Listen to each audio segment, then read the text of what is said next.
యొక్క గొప్పతనాన్ని ప్రార్థన చేయకపోవడమే ఒక పాపం.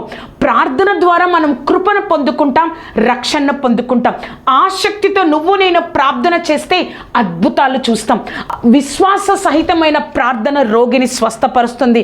అన్నిటికీ అంతము సమీపంగా ఉంది కాబట్టి ప్రార్థన చేయాలి. వాక్యం యొక్క గొప్పతనాన్ని చూసాం. ఎప్పుడు నిలిచి ఉండేదే ఆ యొక్క వాక్యము, ఎప్పుడు నిలిచి ఉంటుంది. ఆత్మను రక్షించగలిగినది దేవుని యొక్క వాక్యము. హృదయం యొక్క తలంపులను, ఆలోచనలను శోధించేదే దేవుని వాక్యం. వాక్యమే మనల్ని పాపము చేయకుండా ఆపివేస్తుంది. చివరిగా వాక్యం ద్వారా దేవుని ప్రేమ మనలో పరిపూర్ణంగా ఉంటుంది. ఇటువంటి విలువైన వాక్యాన్ని, ప్రార్థనను నువ్వు నేను ఎందుకు నిర్లక్ష్యం చేస్తున్నాం? మనం అనుకుంటాం ఈ లోకంలో ఎన్నో సాధించవచ్చు, ఎన్నో చేయొచ్చు. కానీ వాక్యం ద్వారా, ప్రార్థన ద్వారా అంతకంటే ఎక్కువ మనం సాధించవచ్చు.